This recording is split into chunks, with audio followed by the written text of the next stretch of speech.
Mis 4 hijos no existen, al menos no con los nombres que les puse cuando nacieron. Esos nombres quedaron enterrados hace años, junto con las actas de nacimiento originales, las fotos de la infancia y cualquier documento que pudiera conectarlos conmigo o con su padre. Hoy viven en Estados Unidos con identidades completamente nuevas, en ciudades diferentes, con historias inventadas sobre familias que nunca existieron. Y yo fui quien lo planeó todo. Me llamo Rosalinda González Valencia. Soy la esposa de Nemesio Oseguera Cervantes, a quien ustedes conocen como El Mencho. Durante más de 30 años he sido su compañera, su consejera, la madre de sus hijos y, según las autoridades, cómplice de sus actividades. Pueden llamarme como quieran. La prensa me dice la jefa. Los federales me tienen en sus expedientes como operadora financiera. Mi familia me llama Rosa, pero hoy no vengo a defenderme ni a explicar nada de lo que dicen de mí. Vengo a contar algo que nadie sabe. ¿Cómo logré que mis 4 hijos desaparecieran del mapa y empezaran vidas nuevas del otro lado? Esto que voy a contar nunca lo he dicho públicamente, ni en los interrogatorios, ni cuando me detuvieron en 2018, ni en ninguna declaración. Lo guardé porque era lo único que me quedaba para protegerlos.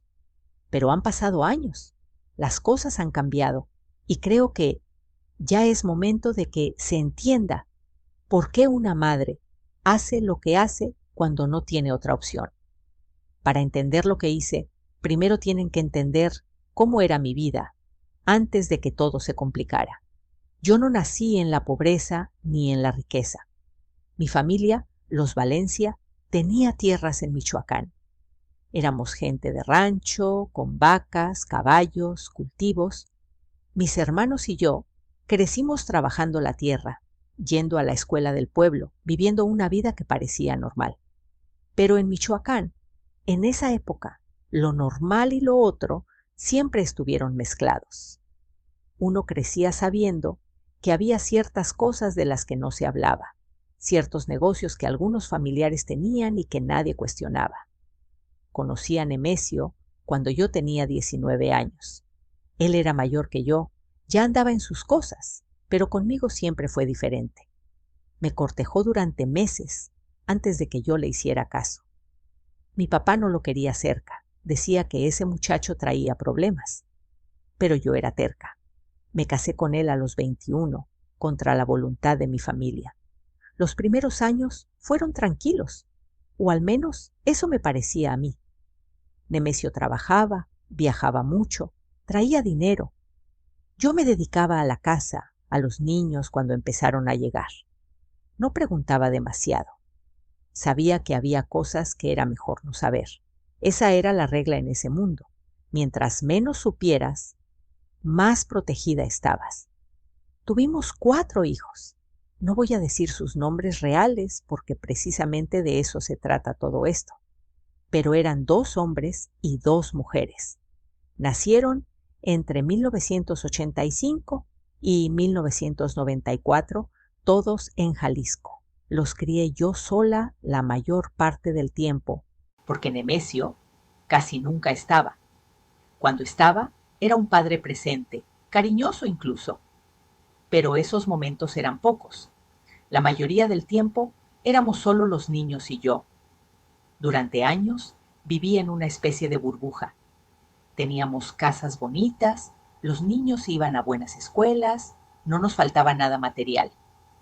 Yo sabía que el dinero no venía de un trabajo normal, pero me convencí de que eso no era mi asunto. Mi asunto era criar a mis hijos, mantener la casa, ser una buena esposa. Eso era lo que me habían enseñado y eso era lo que hacía. Todo cambió a principios de los 2000. Nemesio empezó a crecer en el negocio de una manera que ya no se podía ignorar. Ya no era un operador más. Se estaba convirtiendo en algo grande. Y con eso vinieron los problemas. Empezaron a llegar amenazas. Hubo intentos de secuestro contra mis hijos. Tuvimos que mudarnos varias veces en un solo año. La vida que yo había construido, esa burbuja de normalidad falsa, se reventó. Fue en 2003, si mal no recuerdo, cuando tuve la primera conversación seria con Nemesio sobre los niños. Él llegó una noche. Era tarde, como las 2 de la mañana. Se veía preocupado. Cosa rara en él, porque siempre aparentaba estar tranquilo. Se sentó en la cocina y me dijo: Rosa, tenemos que hablar de los muchachos.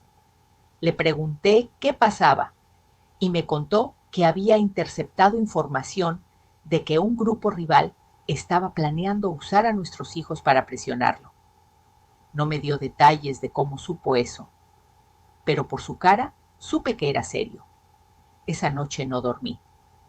Me quedé pensando en mis 4 hijos, en sus caras, en todo lo que había sacrificado para darles una vida que al final no era segura.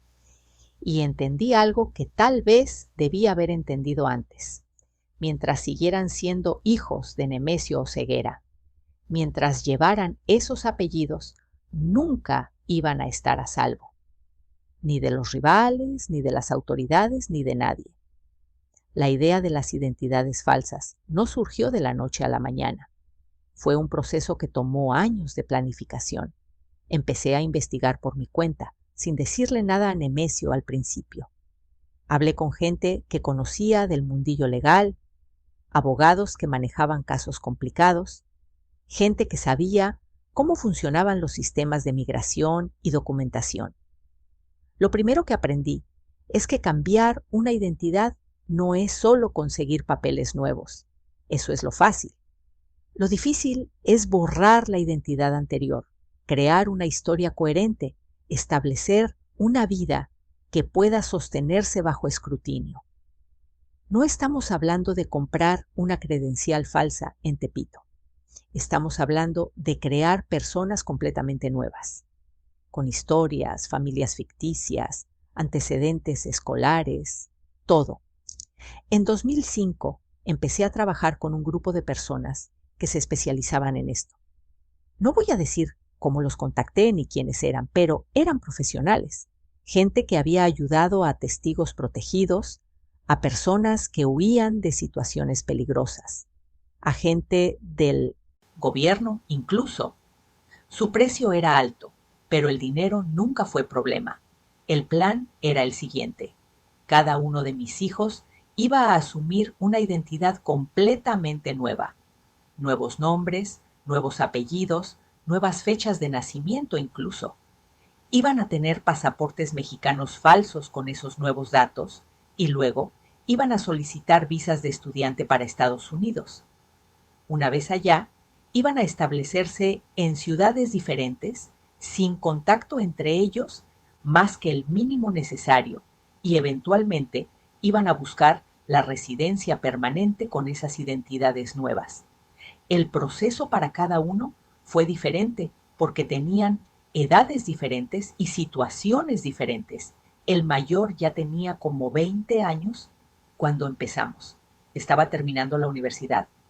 La menor tenía apenas 11. Obviamente no podíamos hacer lo mismo con todos.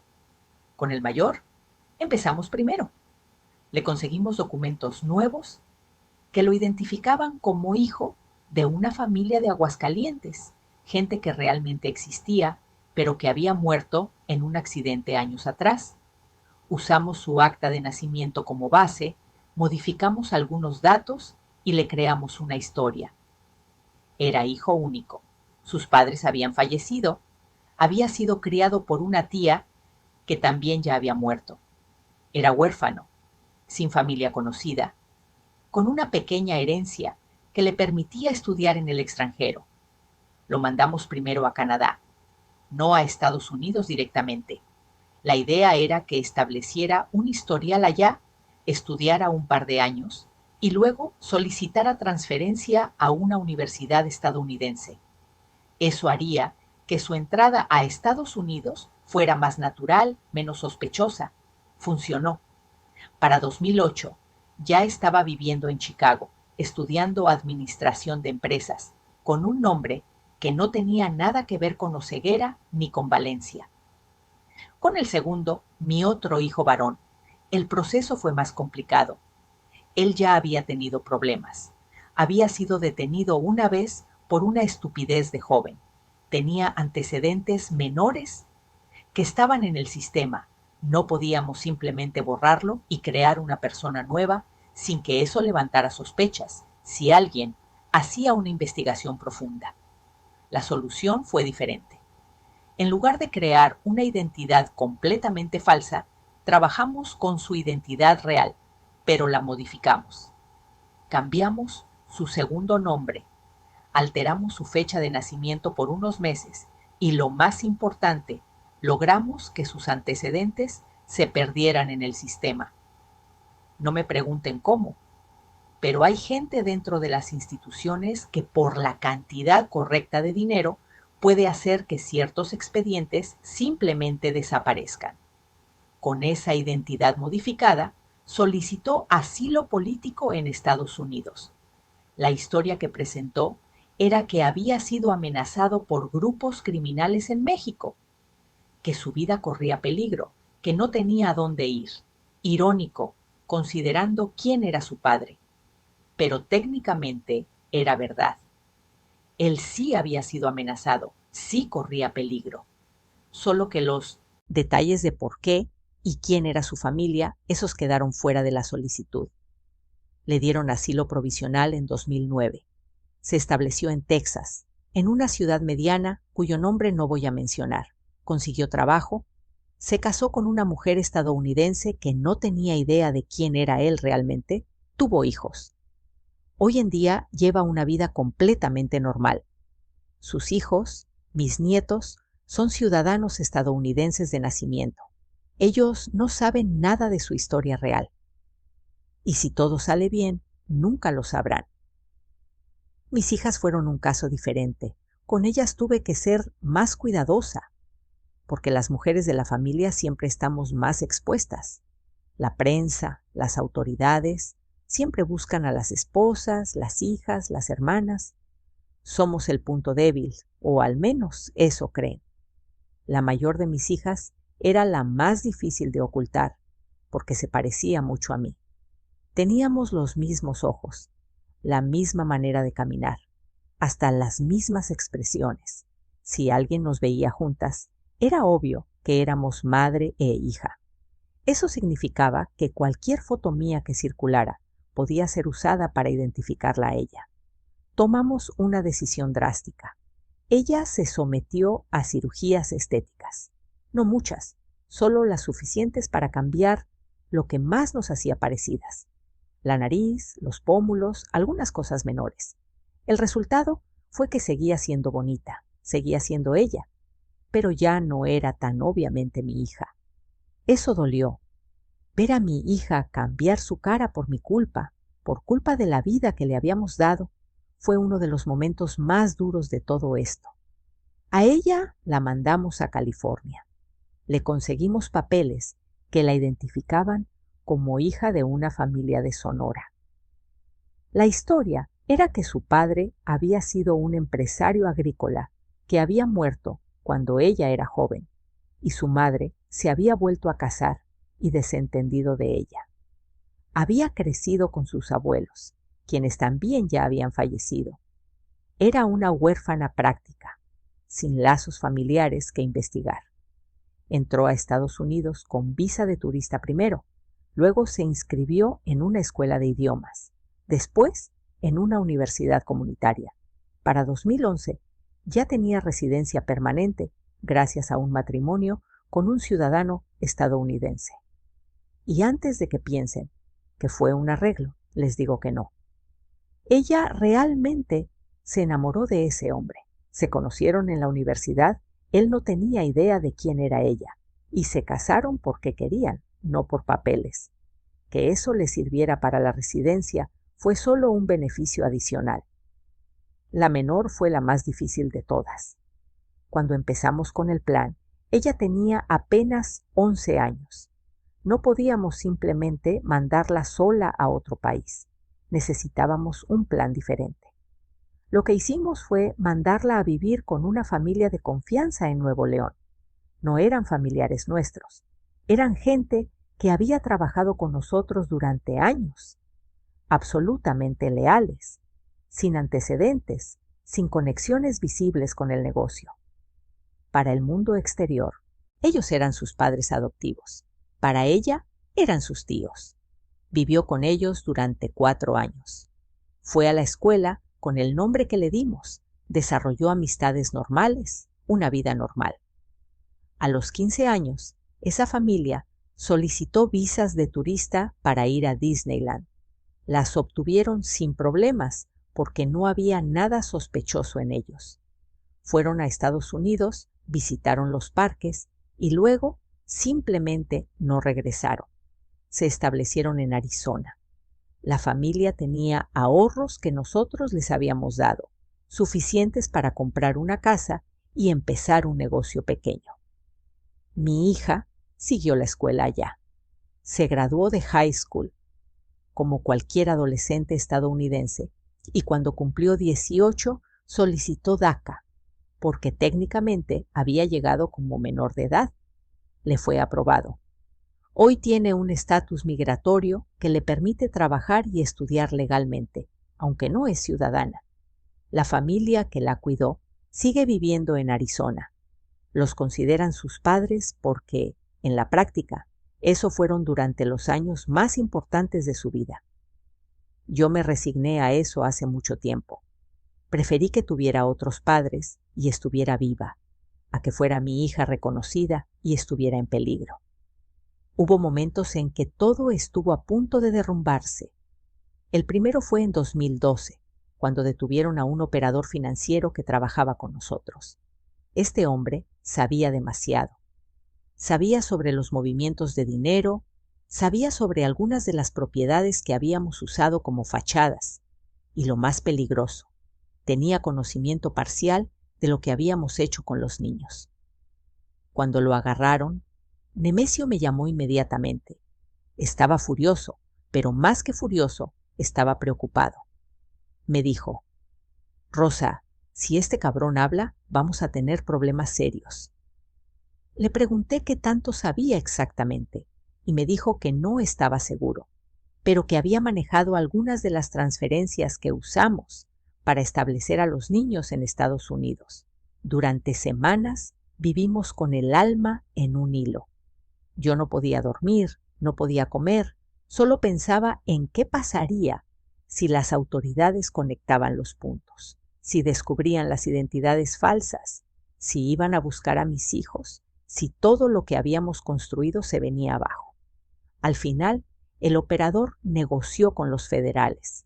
Les dio información sobre otras cosas, sobre rutas de transporte, sobre operadores en otras ciudades, pero de mis hijos no dijo nada. Años después, me enteré de por qué. Él también tenía hijos que había mandado al extranjero de manera similar. Sabía que si hablaba de lo nuestro, nosotros hablaríamos de lo suyo. Era un seguro mutuo. El segundo momento crítico fue en 2015. Para ese entonces, el nombre de Nemesio ya era conocido mundialmente. El gobierno de Estados Unidos había puesto una recompensa millonaria por información que llevara a su captura. Los medios lo llamaban el capo más buscado del mundo. Y en medio de todo eso, alguien empezó a hacer preguntas sobre nuestra familia. Fue un periodista de esos que se dedican a investigar el crimen organizado. No voy a decir su nombre porque sigue vivo y no quiero causarle problemas. Pero este periodista empezó a publicar artículos sobre la familia Oseguera, sobre los negocios, las propiedades, los socios. Y en uno de esos artículos mencionó que había rumores de que varios de nuestros hijos habían desaparecido del radar público. Cuando leí eso, sentí que el corazón se me detenía. El artículo no tenía detalles específicos, solo especulaciones, pero el simple hecho de que alguien estuviera haciendo esas preguntas era peligroso. Si un periodista podía llegar a esas conclusiones, las autoridades también podían. Tuve que tomar una decisión difícil. Contacté a ese periodista a través de intermediarios y le mandé un mensaje claro: que dejara de investigar a la familia o habría consecuencias. No amenazas de muerte, nada de eso. Solo le dejé saber que teníamos información sobre ciertas cosas de su vida personal que no le convenía que salieran a la luz. Fue sucio, lo sé, pero funcionó. Nunca más publicó nada sobre mis hijos. El tercer momento fue el más difícil de todos, y fue cuando me detuvieron a mí en 2018. Los federales llegaron a mi casa en Zapopan una mañana de mayo. Eran como las 6 de la mañana, yo estaba dormida. Me despertaron los golpes en la puerta y los gritos de ¡Policía Federal! No tuve tiempo ni de vestirme bien. Me llevaron a declarar, me acusaron de lavado de dinero, de asociación delictuosa, de un montón de cosas. Durante los interrogatorios me preguntaron de todo: sobre Nemesio, sobre las finanzas, sobre propiedades, sobre operadores. Y en algún momento, uno de los agentes me preguntó directamente: ¿dónde están sus hijos? Yo había preparado esa respuesta durante años. Ensayé tantas veces lo que diría si me preguntaban eso. Les dije que no tenía contacto con ellos, que hacía años que no los veía, que cuando Nemesio empezó a tener problemas con la ley, yo decidí alejarlos de todo eso para protegerlos. Les dije que no sabía dónde estaban, que ellos habían cortado contacto conmigo para no ponerse en riesgo. No sé si me creyeron. Probablemente no, pero no tenían pruebas de lo contrario. Los documentos que habíamos usado para crear las identidades nuevas eran tan buenos que no podían conectar a mis hijos reales con las personas que ahora eran en Estados Unidos. Los nombres no coincidían, las fechas no coincidían, las fotos no coincidían, porque habían pasado años y la cirugía había cambiado a mi hija. Para los registros oficiales, mis 4 hijos simplemente se habían esfumado. Me soltaron meses después. Técnicamente, nunca me condenaron por nada. Las acusaciones se cayeron por falta de pruebas suficientes. Pero ese tiempo que pasé encerrada fue el más difícil de mi vida. No por mí, sino porque no podía comunicarme con mis hijos. No podía saber si estaban bien, si las autoridades estadounidenses los estaban investigando, si todo se había venido abajo mientras yo estaba adentro. Cuando salí, lo primero que hice fue establecer contacto. Usé un sistema que habíamos preparado para emergencias, mensajes cifrados a través de aplicaciones que no dejan rastro, enviados desde dispositivos desechables. Uno por uno me respondieron. Estaban bien. Nadie los había contactado. Las identidades seguían intactas. Ahora quiero hablar de algo que la gente no entiende, lo que significa vivir con identidades falsas. Para mis hijos, esto no ha sido solo un cambio de nombre. Ha sido renunciar a todo lo que eran. El mayor, el que vive en Chicago, me ha dicho varias veces que siente que vive una mentira. Tiene amigos, tiene pareja, tiene trabajo, pero nadie en su vida sabe quién es realmente. No puede contarle a nadie sobre su infancia real, sobre sus abuelos, sobre las tradiciones familiares con las que creció. Todo eso tuvo que inventarlo. Cuando le preguntan de dónde es, tiene que contar la historia de Aguascalientes, de los padres que murieron, de la herencia. Y cada vez que lo hace, me ha dicho que siente que mata un pedazo de quien realmente es. Mi otro hijo, el que tiene asilo en Texas, vive con miedo constante. Sabe que si alguna vez se descubre quién es su padre, lo deportan inmediatamente. O peor, lo arrestan por fraude migratorio. Eso lo ha hecho volverse paranoico. No tiene redes sociales, no aparece en fotos grupales, evita cualquier evento público donde pueda haber cámaras. Su esposa piensa que es muy privado, que le gusta mantener su vida personal separada del mundo. No sabe que en realidad tiene terror de que alguien lo reconozca. Mi hija mayor la de California, ha manejado las cosas mejor que los otros. Ella dice que en algún momento simplemente decidió que su identidad nueva era su identidad real, que la persona que era antes murió cuando se fue de México y la persona que es ahora es la única que importa. No sé si realmente lo cree o solo se lo dice para sobrevivir, pero al menos parece estar en paz. La menor es la que más me duele. Ella casi no recuerda su vida antes de irse. Tenía 11 años cuando empezó todo esto y ahora tiene más de 30. La mayor parte de su vida la ha vivido siendo otra persona. Cuando hablamos, a veces le menciono cosas de cuando era niña, recuerdos familiares, tradiciones de Michoacán, y ella me mira con cara de no entender. No son sus recuerdos, son míos. Ella creció en Arizona, con otros padres, otras costumbres, otra vida. México para ella es un país extranjero, no su hogar. Hay algo que nunca le he dicho a nadie, ni siquiera a Nemesio. A veces me pregunto si hice bien, si todo este sacrificio, todo este dolor, toda esta vida de mentiras, realmente valió la pena. Mis hijos están vivos y a salvo, eso es verdad. No los han secuestrado, no los han matado, no están en la cárcel.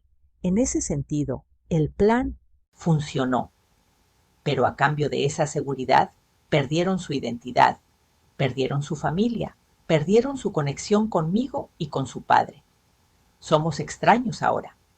Nos vemos 1 o 2 veces al año, en lugares discretos por pocas horas. No puedo ir a sus casas, no puedo conocer a sus amigos, no puedo ser parte normal de sus vidas. Soy un secreto que tienen que guardar, y ellos también son un secreto para mí. Cuando alguien me pregunta por mis hijos, tengo que decir que no sé dónde están, que hace años que no los veo. Es la misma mentira que le dije a los federales, pero también se la tengo que decir a vecinos, a conocidos, a gente que me pregunta de buena fe. Me he convertido en una madre sin hijos ante los ojos del mundo. A veces pienso en cómo habría sido la vida si Nemesio hubiera sido un hombre normal. Si yo me hubiera casado con un ranchero, un comerciante, un profesionista común, mis hijos habrían crecido aquí, habrían estudiado aquí, tal vez vivirían cerca de mí. Podría ver a mis nietos crecer, llevarlos al parque, cocinarles lo que les cocinaba a sus padres. Pero eso no pasó. Me casé con quien me casé, y estas son las consecuencias. Nemesio no habla mucho de los niños. Cuando lo hace, siempre dice lo mismo. Hicimos lo correcto, Rosa. Y yo asiento, porque sé que tenía que hacer algo. Pero hay una parte de mí que le guarda rencor. Es su culpa que tuviéramos que llegar a esto. Es su culpa que mis hijos tuvieran que desaparecer. Si él hubiera tomado otras decisiones, si hubiera elegido otra vida, nada de esto habría sido necesario. Pero también sé que eso no es justo. Yo elegí casarme con él sabiendo quién era. Yo elegí quedarme cuando empezó a crecer en el negocio. Yo elegí mirar para otro lado durante años. No puedo culparlo a él sin culparme a mí misma. Y eso es algo con lo que tengo que vivir. Lo que sí puedo decir es que si tuviera que hacerlo de nuevo, lo haría igual. Porque al final del día, mis hijos están vivos. Están construyendo vidas, tienen trabajos, tienen parejas. Algunos tienen hijos propios. Puede que vivan con nombres falsos, puede que tengan que mentir sobre quiénes son, pero están respirando, están amando, están existiendo. Y en el mundo en el que vivimos, eso ya es un triunfo. Hay gente que va a escuchar esto y va a decir que soy una criminal, que falsificar identidades es un delito, que ayudar a mis hijos a entrar ilegalmente a Estados Unidos es un crimen, que todo lo que hice está mal. Y según la ley, tienen razón. No voy a discutir eso. Pero también les digo esto. ¿Qué habrían hecho ustedes en mi lugar? Si supieran que sus hijos están en peligro de muerte, que en cualquier momento pueden ser usados como moneda de cambio, que el simple hecho de llevar su apellido los pone en riesgo, ¿qué harían? ¿Se sentarían a esperar? ¿Confiarían en un gobierno que no puede proteger ni a sus propios funcionarios? ¿Rezarían para que no pasara nada? Yo no tuve ese lujo. Yo tuve que actuar, y actué de la única manera que sabía, usando los recursos que tenía disponibles. Sí, esos recursos venían del dinero del negocio. Sí, las conexiones que usé eran de gente involucrada en cosas ilegales. Pero era lo que tenía, y lo usé para lo único que realmente me importaba: mis hijos. Ahora quiero contar algo que pasó hace poco, hace como 2 años. Fue la última vez que vi a mis 4 hijos juntos. Nos reunimos en una ciudad que no voy a nombrar, en un hotel discreto. Habíamos planeado el encuentro durante meses, coordinando viajes, creando historias para justificar ausencias. Yo viajé desde México con documentos que me identificaban como turista. Ellos llegaron desde sus respectivas ciudades, cada uno por separado. Cuando los vi entrar a esa habitación, uno por uno, sentí algo que no había sentido en años. Ahí estaban mis 4 hijos. Ya no eran los niños que había criado, eran adultos con sus propias vidas, sus propias historias, sus propias preocupaciones, pero seguían siendo míos. Pasamos 2 días juntos, comimos juntos, hablamos de todo y de nada, nos reímos de cosas que solo nosotros entendíamos. Por unas horas fue como si nada hubiera cambiado, como si fuéramos una familia normal haciendo un viaje normal. Olvidamos las identidades falsas, olvidamos las mentiras, olvidamos todo lo que habíamos sacrificado. Solo éramos nosotros. La última noche, antes de que cada quien se fuera a su vida de mentira, mi hijo mayor me tomó de las manos y me dijo: «Mamá, sé que esto ha sido difícil para todos, pero gracias, gracias por hacer lo imposible para mantenernos a salvo». Y por primera vez en años lloré, no de tristeza, sino de algo que no sé cómo llamar.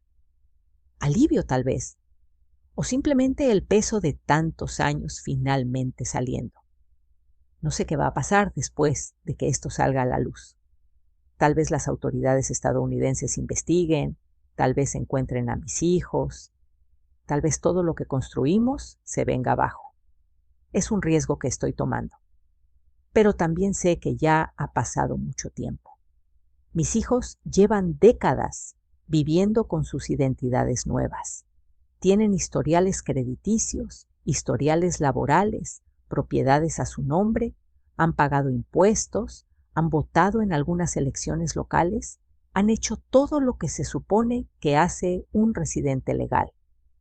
Probar que son otras personas sería casi imposible sin confesiones directas de ellos, y eso no va a pasar. Cuento esto ahora porque quiero que la gente entienda algo. Detrás de los nombres que salen en las noticias, detrás de los expedientes y las acusaciones, hay familias.